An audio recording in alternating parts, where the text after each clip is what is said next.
अतः श्रीमद्भगवद गीता भाष्य प्रथमो अध्याय। धृतराष्ट्र ने कहा, हे संजय, धर्म भूमि कुरुक्षेत्र में एकत्र युद्ध की इच्छा वाले मेरे एवं पांडु के पुत्रों ने क्या किया। धृतराष्ट्र जन्मांध होने के कारण स्वयं महाभारत के युद्ध में भाग न ले सका, किंतु युद्ध के दृश्यों और समाचारों को जानने की तीव्र इच्छा रखता था। अतः महर्षि व्यास ने संजय को दिव्य दृष्टि प्रदान की, जिससे वह हस्तिनापुर के प्रासाद में धृतराष्ट्र के सामने बैठा हुआ युद्ध के सारे दृश्यों को स्वयं देख सके और धृतराष्ट्र को उसका विस्तृत रूपेण वर्णन कर सके। इस प्रकार की दिव्य दृष्टि दे देने की सामर्थ्य इस बात को सूचित करता है कि भारत में उस समय अध्यात्म विज्ञान कितना उन्नत था कि एक महान अध्यात्मवेत्ता किसी अन्य व्यक्ति को भी ऐसी शक्ति प्रदान करने में सक्षम होता था।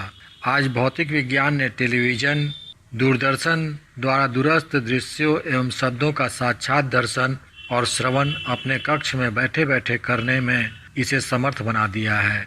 अतः महाभारत कालीन अध्यात्म विज्ञान का उपयुक्त चमत्कार आज असंभव नहीं प्रतीत होता है। अब प्रश्न यह है कि महर्षि व्यास ने क्यों नहीं धृतराष्ट्र को ही ऐसी शक्ति प्रदान कर दी कि वह स्वयं बैठा बैठा युद्ध के दृश्यों को देख सके, क्योंकि दिव्य दृष्टि तो आंतरिक विशेष आध्यात्मिक शक्ति है जो जन्मांध धृतराष्ट्र को भी सारी बातों को देख और जान लेने में समर्थ बना सकती थी। ऐसा प्रतीत होता है कि महर्षि व्यास ने उसे इस प्रकार की दिव्य दृष्टि का पात्र नहीं समझा होगा और एवं संजय को, जो एक सज्जन एवं निष्पक्ष व्यक्ति था, उसके लिए योग्य समझा गया हो, अथवा धृतराष्ट्र स्वयं दिव्य दृष्टि से युद्ध में अपने वंश का विनाश होते देखना नहीं चाहता था, अथवा महाभारत कालीन अध्यात्म प्रसूत भौतिक विज्ञान ने इस प्रकार का कोई टेलीविजन संयंत्र आविष्कृत कर सका हो जिसे महर्षि व्यास ने संजय को दिया, क्योंकि उस यंत्र में उभरे हुए दृश्य के युद्ध के चित्रों को देखने के लिए भी नेत्रों का सहारा चाहिए था, जिससे नृप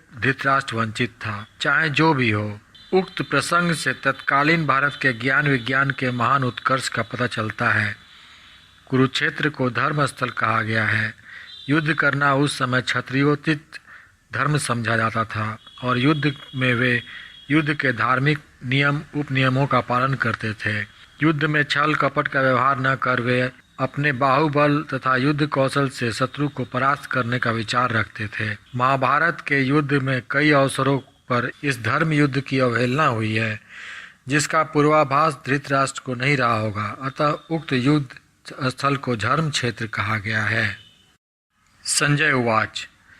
अब दिव्य दृष्टि संपन्न संजय ने युद्ध के दृश्यों का आंखों देखा हाल धृतराष्ट्र को सुनाते हुए कहा कि राजा दुर्योधन ने पांडवों की व्यूह रचना युक्त सेना को देखकर आचार्य द्रोण के पास पहुंचकर यह बात कही। धृतराष्ट्र स्वभावतः अपने पुत्र के लिए मंगल कामना आसक्त था और यह उसके लिए एक सहज पैतृक स्नेह के कारण चिंतित था। अतः सर्वप्रथम संजय ने दुर्योधन का ही समाचार उसे सुनाना प्रारंभ किया।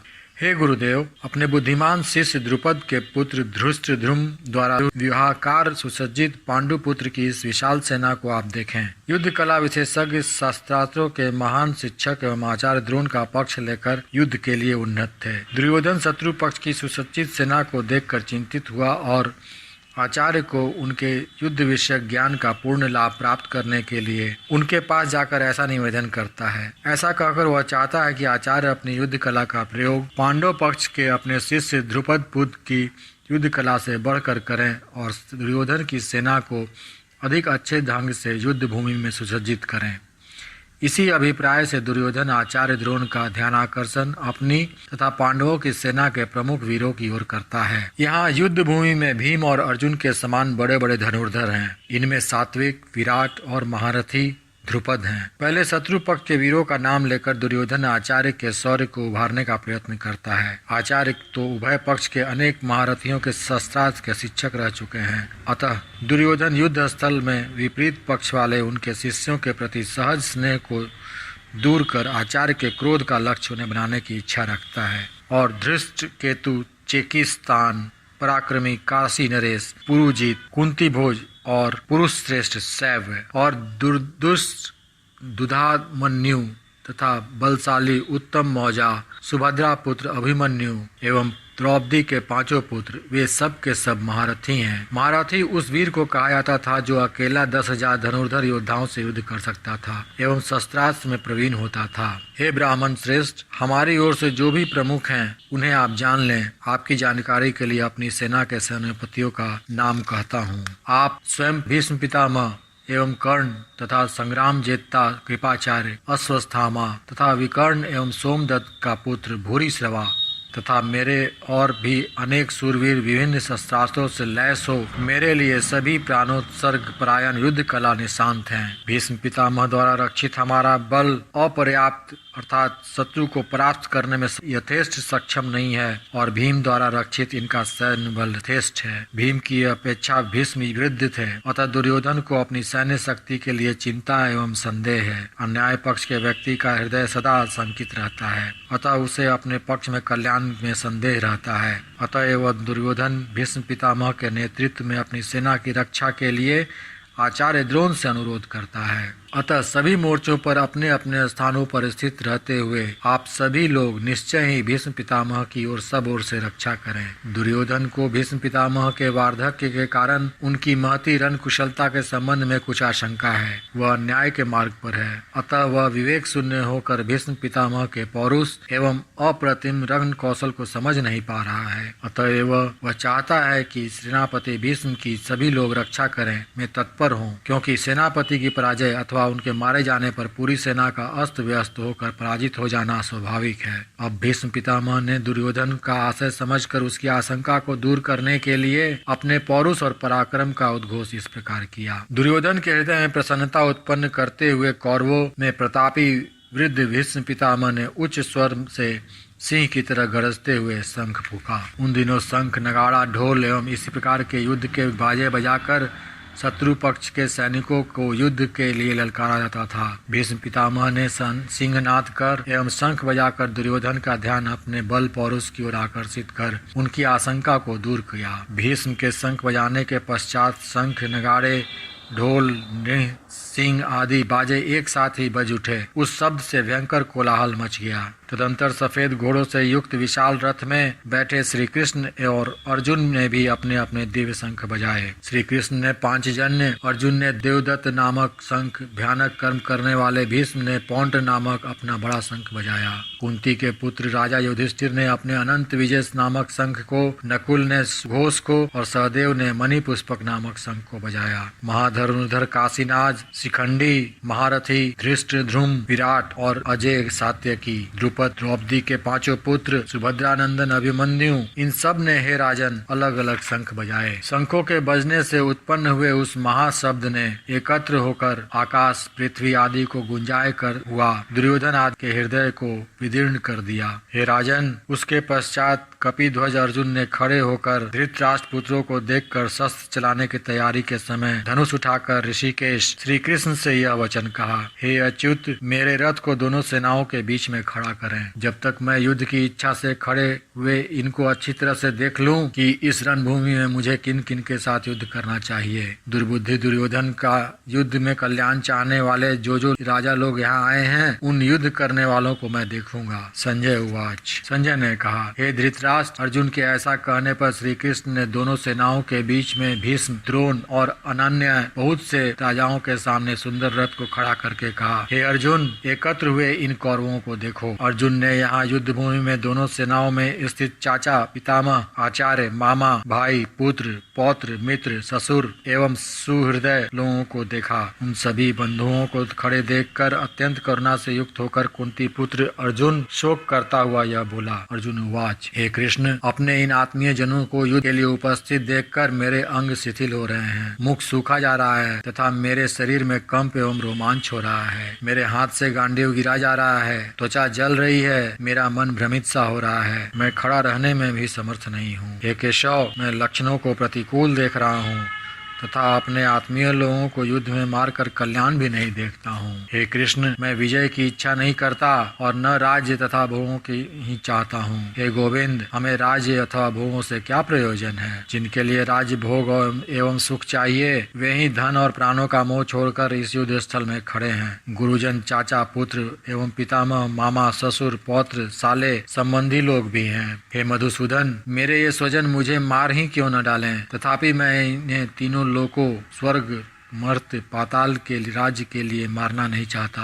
पृथ्वी के राज्य की तो बात ही क्या है। हे कृष्ण, दुर्योधन आदि धृतराष्ट्र के पुत्रों को मारकर हमें क्या प्रसन्नता होगी? इन आतताइयों को मारकर तो हमें पाप ही लगेगा। अर्जुन दुर्योधन आदि के पीड़ित और अन्यायपूर्वक अपने राज्य, धर्म आदि के अपहरण होने पर भी इन्हें मारना नहीं चाहता। अपने कुल का नाश होने के कारण उन्हें मारकर वह पाप का भागी नहीं होना चाहता। यद्यपि वे सभी आतताई हैं, नीति के अंदर आतताइयों को मार डालने में कोई दोष नहीं बताया गया है। आतताई कौन है? नीति कहती है आग लगाने वाला, विष देने वाला, धन अपहरण करने वाला, भूमि छीन लेने वाला तथा स्त्री का हरण करने वाला, ये 6 प्रकार के लोग आतताइयों की श्रेणी में आते हैं। नीति का निर्देश है कि आतताई को आता देखकर किसी भी प्रकार के विचार किए बिना उसे मार डालना चाहिए। अर्जुन ये सब जानते हुए भी दुर्योधन आदि को स्वजन होने के कारण मारने से हिचक रहा है। इसलिए हम लोग दुर्योधन आदि अपने बंधुओं को मारने में असमर्थ हैं, क्योंकि हे माधव, अपने लोगों को मारकर हम कैसे सुखी हो सकते हैं। यद्यपि वे दुर्योधन आदि लोभाभित होकर वंश विनाश के दोष एवं बंधु विरोध से होने वाले पाप पूर्ण परिणाम को नहीं देख पा रहे हैं। राज्य, लोकासक्त दुर्योधन आदि बुद्धि के मारे जाने के कारण बंधु विरोध तथा कुल विनाश के कुपरिणाम के विषय में सोच नहीं सकते।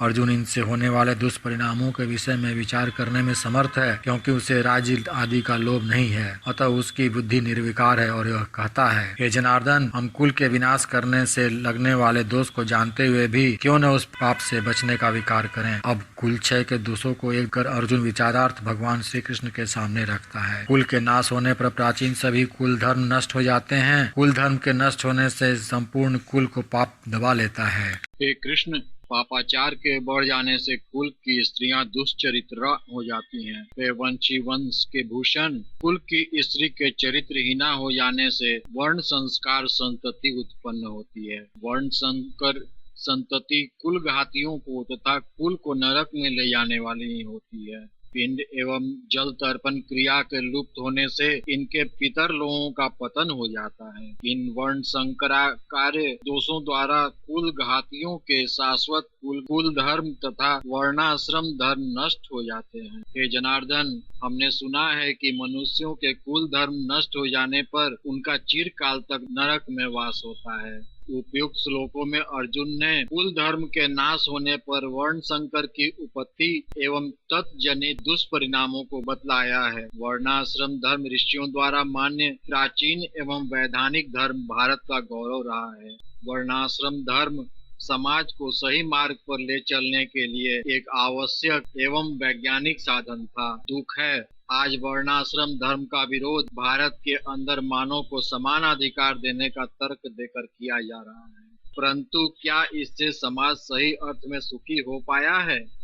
आश्चर्य एवं दुख है कि हम लोग महान पाप करने को निश्चय कर बैठे हैं, जो कि राज्य सुख के लोभ से अपने स्वजनों को मारने के लिए तैयार हो गए हैं। अर्जुन के हृदय में अपने कुल कुटुंब के लोगों के प्रति स्वाभाविक प्रेम है, जो एक विवेकशील धर्मभीरु व्यक्ति में होना चाहिए। दूसरी ओर दुर्योधन राज्य के लोभ और मद में विवेक चक्षु खोलकर कौरव, पांडव एवं उनके संबंधियों तथा मित्रों के विनाश पर तुला हुआ है। यदि शस्त्रधारी दुर्योधन आदि निरुपाय निशस्त्र मुझको युद्ध में मार डालें तो मेरा परम कल्याण हो। संजय उवाच। संजय ने कहा, अर्जुन उस रण स्थल में इस प्रकार कहकर अत्यंत दुखी होते हुए धनुष बाण का त्याग कर रथ के पिछले भाग में बैठ गया। अर्जुन वीर महारथी था। उसने युद्ध न करने का निश्चय इसलिए नहीं किया कि वह अपने शत्रु पक्ष के सैनिकों से भयभीत हो गया था। उसका यह निश्चय इसलिए हुआ कि वह युद्ध की विभीषिका से उत्पन्न परिणाम से चिंतित था। वह विवेकशील व्यक्ति था और राज्य सुख का त्याग कर सामान्य जीवन जीना चाहता था। इति श्रीमद् भगवद गीता सूक्त निसूक्तु ब्रह्म विद्यायाम योग शास्त्रे भाष्ये श्री कृष्ण अर्जुन संवादे द्वितीय अर्जुन विषाद योगो नाम प्रथमो अध्याय। प्रेम से बोलिए श्री कृष्ण भगवान की जय।